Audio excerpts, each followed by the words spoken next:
É interessante esse assunto, porque esse assunto sempre foi a base doutrinária, né?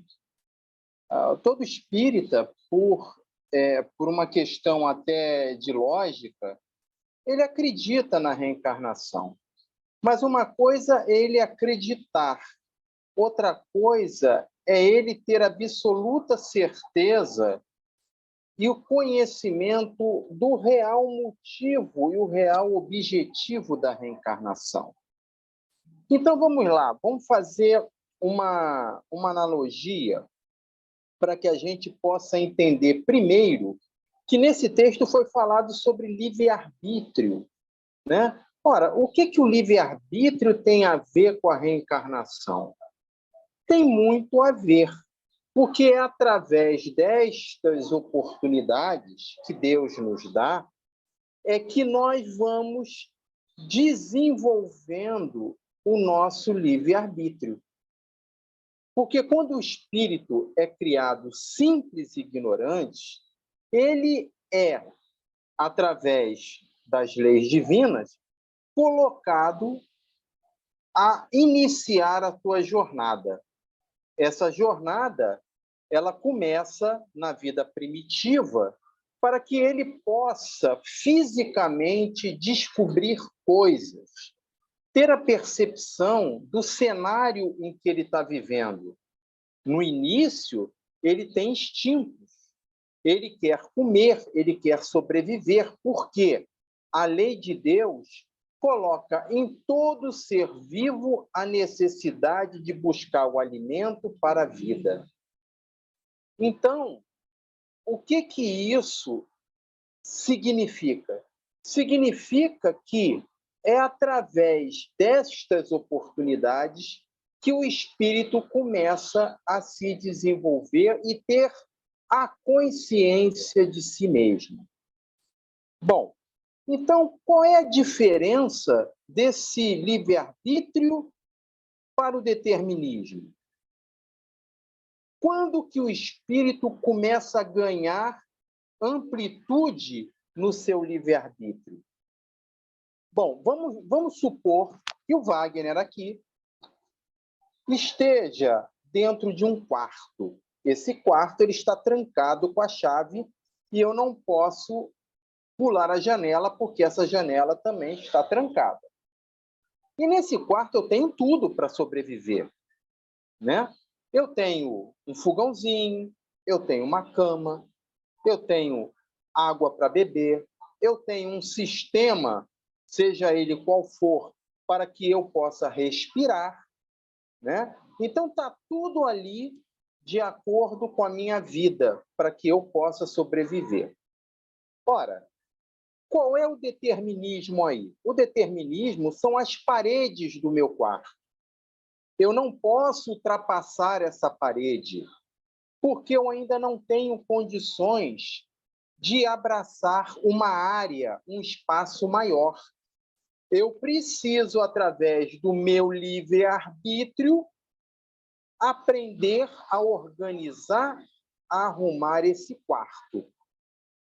Quando eu aprendo a arrumar e organizar esse quarto, Papai do Céu chega para o Wagner e fala assim: pô, Wagner, você nessa encarnação conseguiu finalmente desenvolver o conhecimento necessário.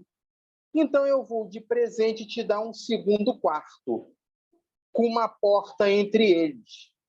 Beleza, o meu determinismo começou a ter uma área maior, né, das paredes, ou seja, eu vou estar sempre mergulhado na lei divina, porém, o meu espaço de atuação, o meu livre-arbítrio se tornou maior. Por quê?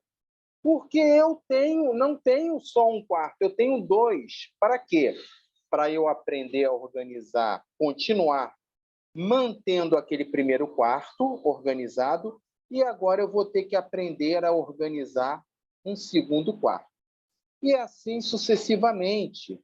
Eu vou ganhando mais um quarto, mais um corredor, mais uma sala, mais o banheiro, mais uma casa. Opa, eu já tenho uma casa, eu já consigo ter um lar. E é através desse lar que eu vou ter o quê? A convivência com outros irmãos. Então, legal, além de eu arrumar minha casa, eu estou começando agora a lidar com o outro, a desenvolver minha potencialidade através do outro.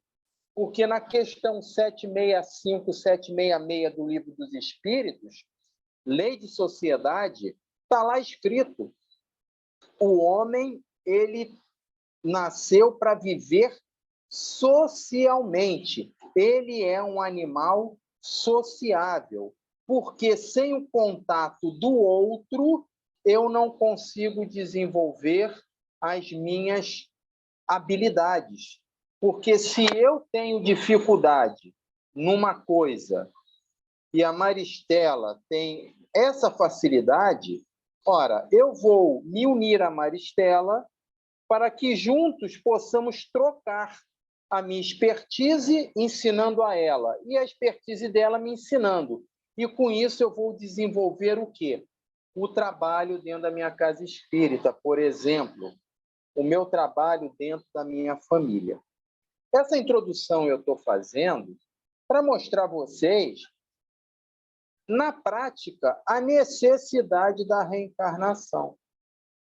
Por quê? Qual é a bênção da reencarnação? Vamos supor que todos nós, espíritas que somos, não acreditamos na reencarnação. Vamos supor, só temos uma vida, ou seja, morreu, acabou. Ou eu vou para o céu, ou eu vou para o inferno, ou eu vou para o purgatório, ou então, dependendo da religião, eu vou ficar dormindo até o juízo final. Legal. Então, o que nesse sentido eu posso dizer?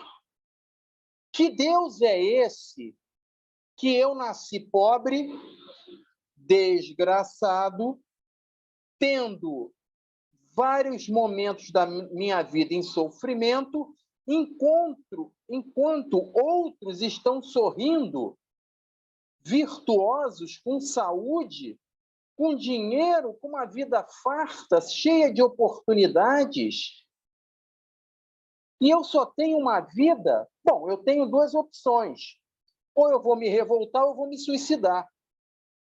Porque, é claro, eu vou ficar sofrendo se eu tenho uma vida só? É lógico que ou eu vou abreviar minha vida para parar de sofrer, ou eu vou colocar na minha vida um sentimento nocivo de revolta eternamente. Então, eu vou viver um verdadeiro inferno. Por quê? Porque esse Deus, que nós sabemos que é justo e bom, ele não me deu outra oportunidade. Ora, se nós que somos pais, somos imperfeitos, perdoamos, damos oportunidades aos nossos filhos, e que Jesus, há 2000 anos atrás, veio com uma proposta de perdoar 70 vezes 7, para que eu vou perdoar se eu só tenho uma vida? Eu estou fazendo essas perguntas para que a gente possa refletir dentro do objetivo da reencarnação. Ora, se eu sou imperfeito, eu sou mais justo do que o próprio Deus, que é perfeição absoluta? Tem alguma coisa errada aí. Alguém está equivocado. Ou eu estou me equivocando na questão de uma vida só, ou então essa doutrina está enganada. Uma doutrina que não é de um espírito, mas uma pleiade de espírito. Ela é universal, está lá no Evangelho segundo o Espiritismo, está lá na Gênese,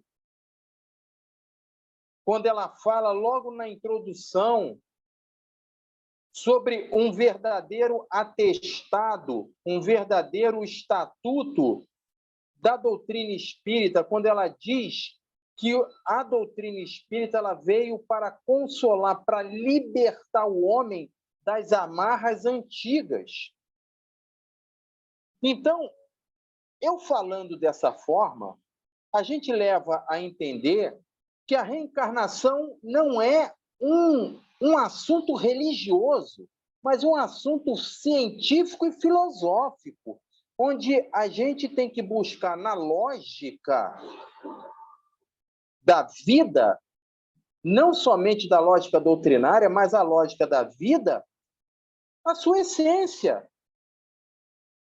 Então, se eu não posso ser mais justo do que o próprio Deus, porque eu sou imperfeito. E Deus não é espírito, a trindade universal.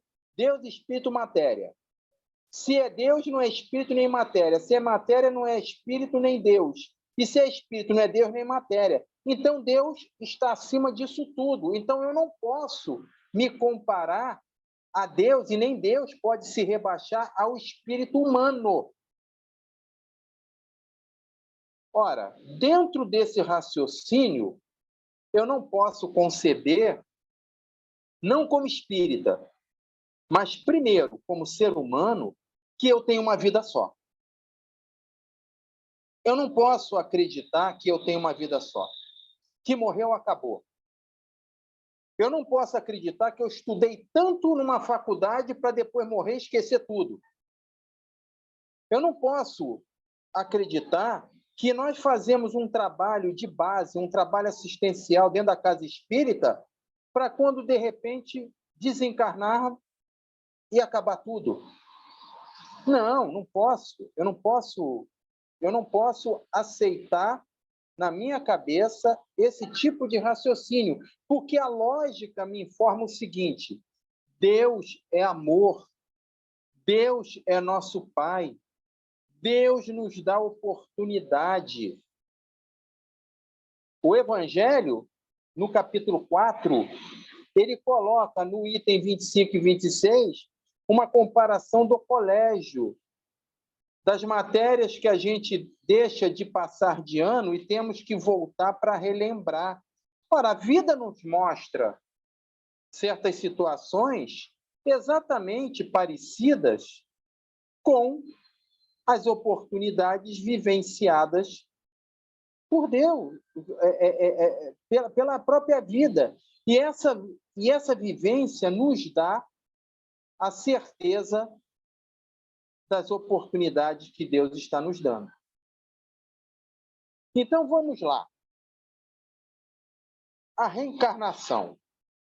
Então, a reencarnação, ele coloca no Livro dos Espíritos o seguinte: como pode a alma que não alcançou a perfeição durante a vida corpórea acabar de depurar-se, sofrendo a prova de uma nova existência? Ponto. Então, eu estou sofrendo a prova de uma nova existência. Então, o que acontece? A pergunta de Kardec é bem clara. Como eu posso me desenvolver se eu só tenho uma existência? Eu vou ter a capacidade de uma existência, fazer tudo na vida, aprender tudo na vida? Eu só aprendi uma profissão, eu tenho que passar pela saúde, eu tenho que passar pelo direito, eu tenho que passar pela ciência, eu tenho que passar pela vida, eu tenho que, nesse laboratório, que é a nossa vida, eu tenho que experimentar certas coisas que eu, como espírito, necessito. Eu tenho que vir como homem, eu tenho que vir como mulher, eu tenho que vir como negro, eu tenho que vir como índio, como homossexual, se for necessário, não necessariamente. Mas se eu tiver que experimentar, eu preciso vivenciar para poder quebrar esse homem velho que está dentro da gente. E é só através dessas experiências sucessivas que nós vamos desenvolver os nossos talentos. Aí Kardec, não satisfeito, ele coloca: Como realiza a nova existência? Será pela sua transformação como espírito? Claro, cada um se desenvolve individualmente. Ah, porque a Maristela é uma pessoa que pisa muito no meu calo, eu não vou conseguir me desenvolver. Problema meu. Se a Maristela está errando comigo, é problema dela. Se eu não estou conseguindo aceitar a Maristela, é problema meu. Cada um de acordo com as suas obras. Eu não posso colocar nos ombros da Maristela um trabalho que é meu, trabalho de paciência, de observação. Quantos conflitos a gente tem dentro da nossa família porque, na prática, a gente não observa que o outro tem um pensamento diferente do nosso. E tem que ser assim. Por quê? Para que a gente possa dar voz ao item 766 do Livro dos Espíritos, que o homem tem que viver na sociedade para desenvolver as suas potencialidades. Aí Kardec coloca, né? Parece resultar desse princípio que a alma, depois de haver deixado um corpo, toma outro, ou então que reencarna em um novo corpo. É assim que se deve entender? Evidentemente. Não existe ressurreição. Ressurreição é a volta do espírito no mesmo corpo. Ora, eu não vim destruir a lei, eu vim dar cumprimento a ela, disse Jesus. Então, a lei da ciência, é claro, quem é médico aí, ou quem trabalha com a saúde, sabe muito bem disso.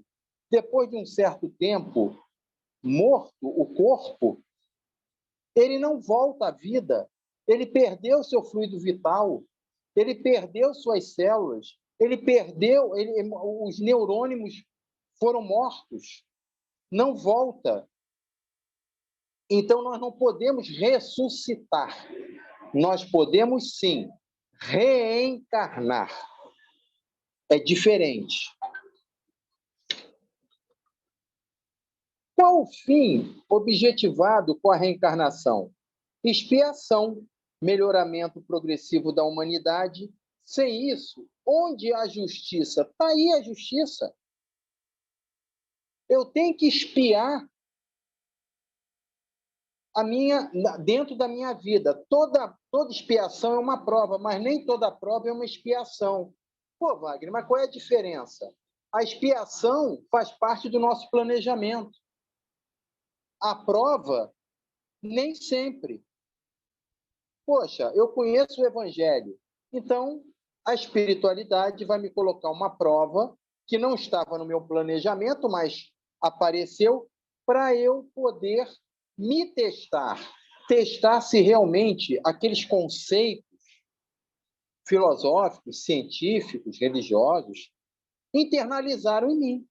Por isso que as provas são colocadas.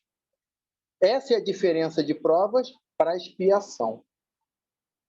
Aí Kardec, na questão 68, ele coloca: é limitado o número das existências corporais ou o espírito reencarna perpetuamente?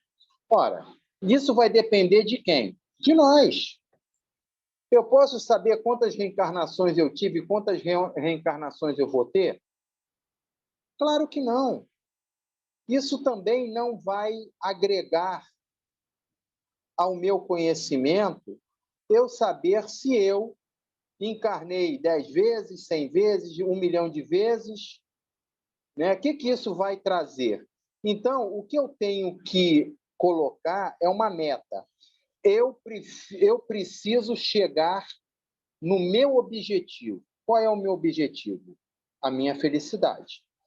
O que eu tenho que fazer para chegar na minha felicidade? Amar a Deus sobre todas as coisas e ao próximo. Basta isso? Não, como a nós mesmos. Porque sem nos conhecer, como é que a gente vai saber o que é o amor? Sem nos conhecer, como é que nós vamos rebater qualquer injúria, qualquer injustiça contra nós. Se alguém me falar assim, Wagner, você é feio, eu posso até me achar feio, mas meu espírito me acha bonito. Vou fazer o quê? Por quê?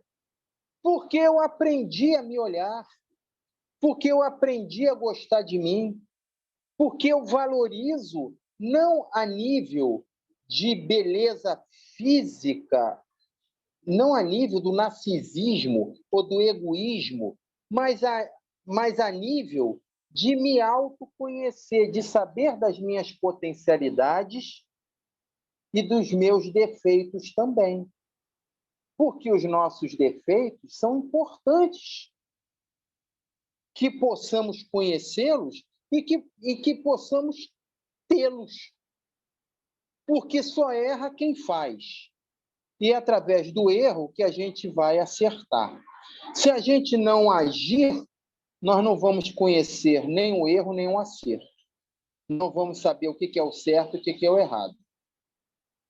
Então, olha quanta coisa para que a gente possa refletir na reencarnação. E o que nós estamos vivenciando hoje? Qual é o cenário que nós estamos vivenciando? Uma catástrofe? Uma aberração da natureza?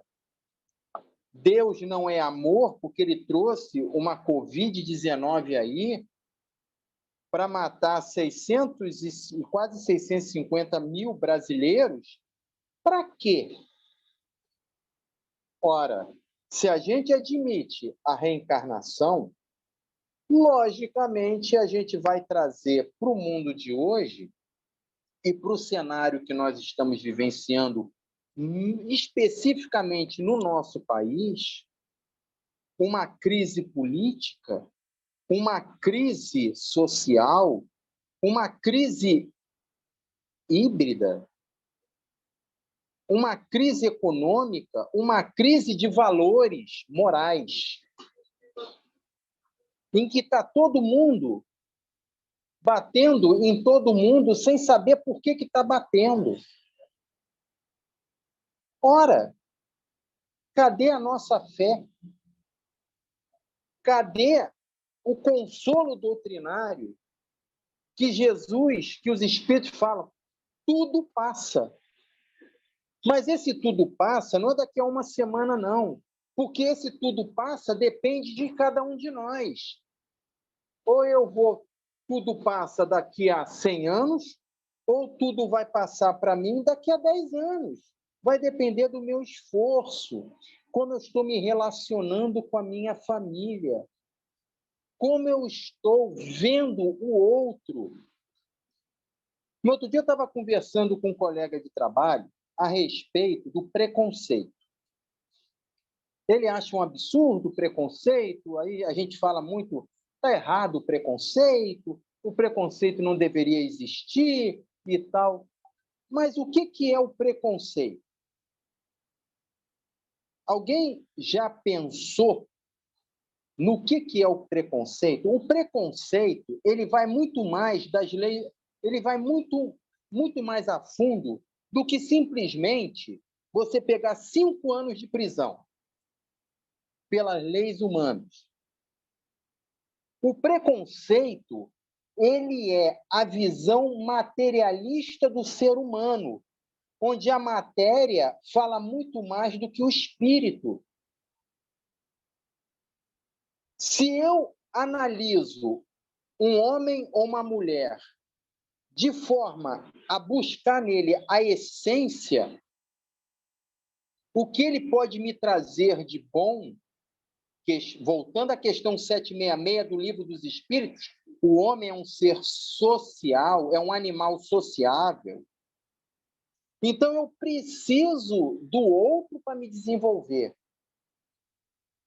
Em nenhum momento Jesus falou, você precisa do outro branco, preto, judeu, católico. Ele não falou nada disso. Ele falou, todos nós precisamos do outro, geral.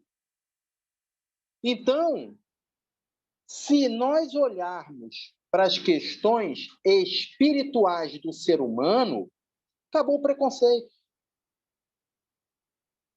Porque as preferências sexuais é problema de cada espírito.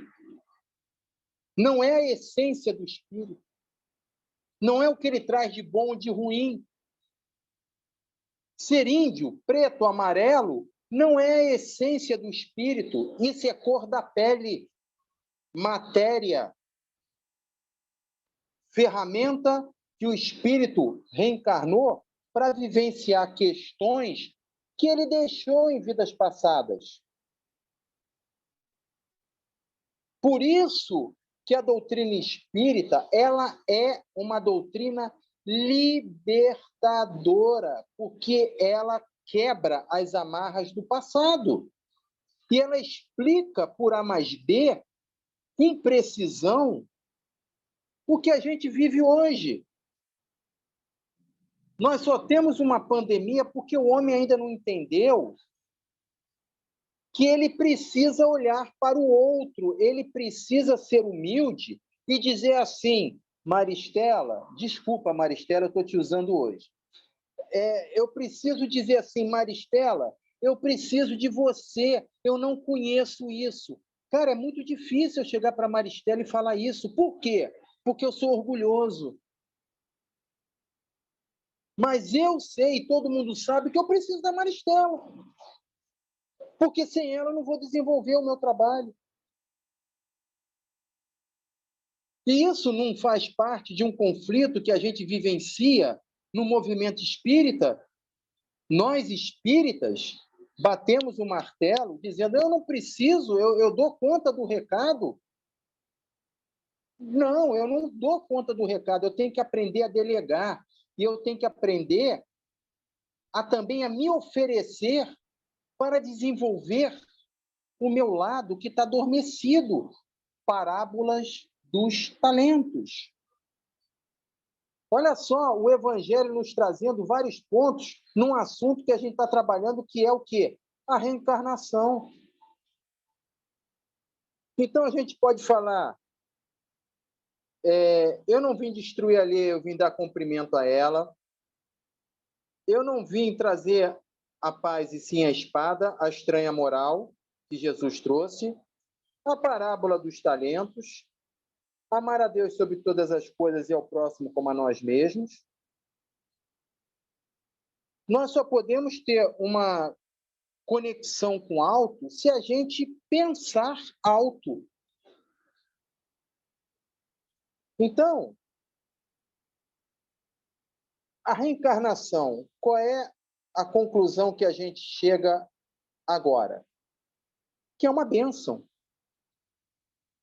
Ah, mas eu tenho que fazer tudo então nessa vida, Wagner, para eu evoluir? Calma.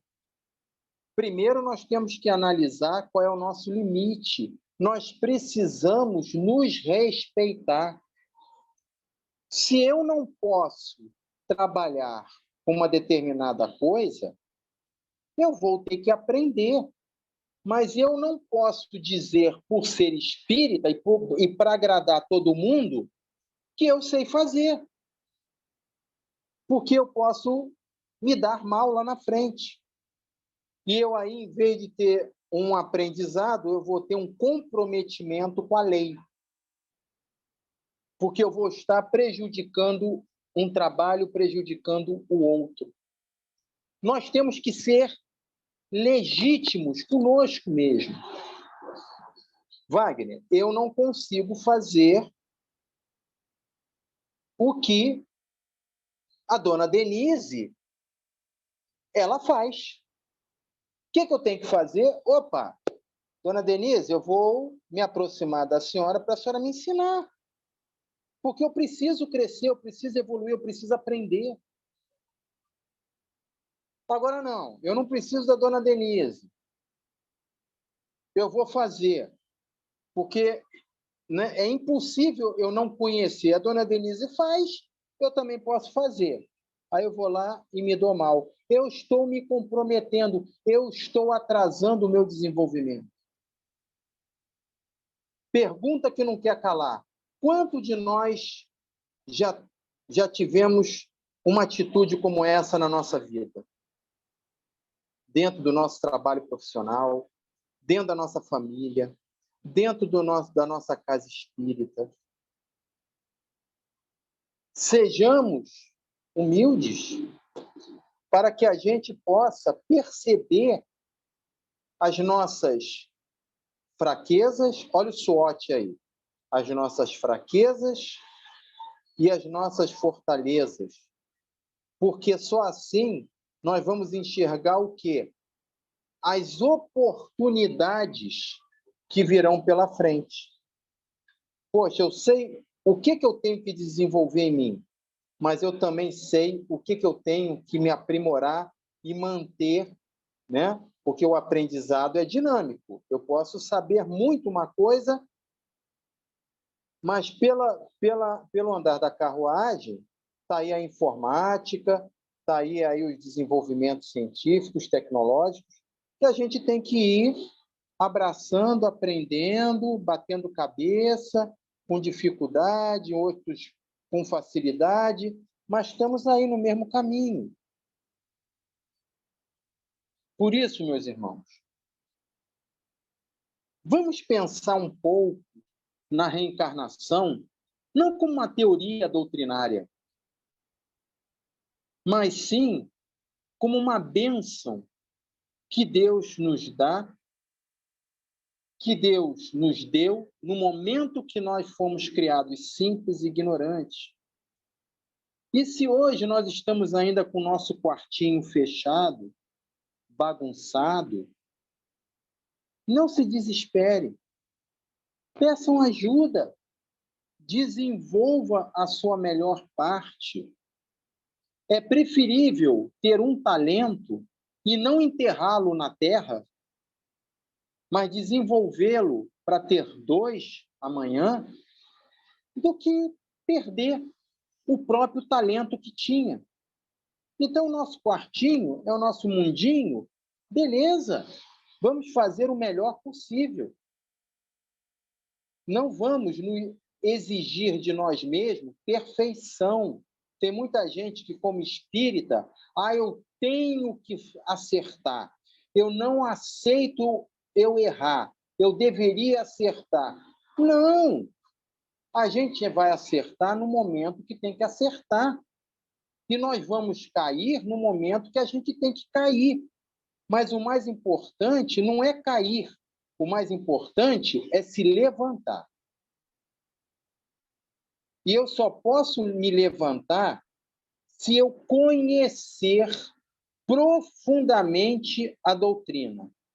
E mais do que isso, não é só conhecer, eu aceitar e internalizar. É um processo.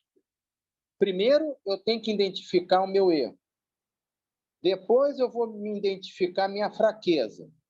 Depois, eu vou identificar que eu preciso aprender. Aí eu vou lá, estudo, desenvolvo.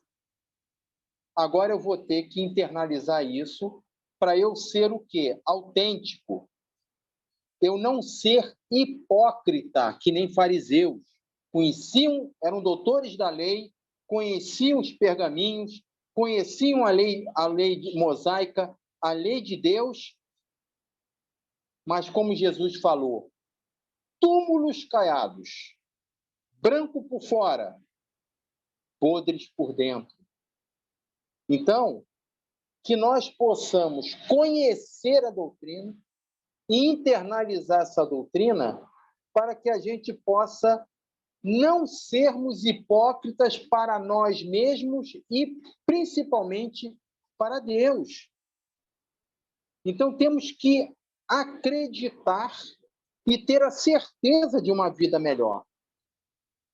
Está difícil? Vou lá e faço. Está impossível? Me dê 5 minutos. É isso. Não podemos fugir da luta, porque se a gente fugir hoje, nós vamos voltar para recuperar em outra vida a matéria que deixamos de estudar e praticar. É isso. A lei é essa. Então, o que eu queria trazer para vocês hoje é exatamente essa reflexão. Não é nem um estudo propriamente dito, mas são questionamentos, são perguntas, lembretes, para que a gente possa, nesse momento, refletir um pouco mais na nossa vida, como nós estamos aproveitando essa sopa maravilhosa que Deus nos deu nos momentos de frio para aquecer o nosso corpo, para aquecer a nossa alma, né? A doutrina é isso. É uma sopa quentinha, saborosa, que nos dias de frio, nos dias de angústia, ela nos levanta, ela nos aquece. Então, que possamos ter em nossas vidas essa doutrina internalizada, porque todos nós conhecemos a doutrina, mas todos nós precisamos a cada dia fazer um trabalho conosco, que nem Santo Agostinho falou, né?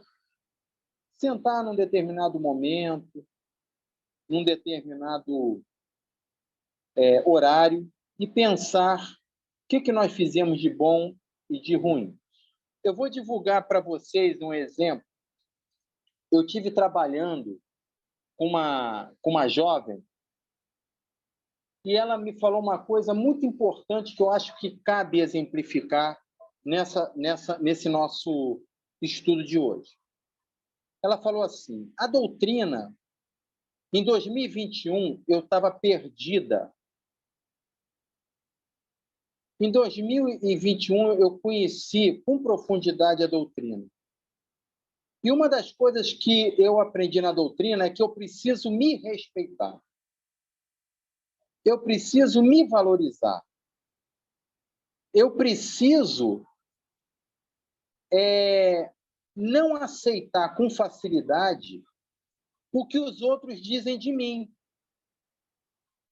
Porque a base, muita situação angustiosa que a gente passa na vida é porque, por não nos conhecer com profundidade, a gente vai aceitando os rótulos que as pessoas colocam em nós.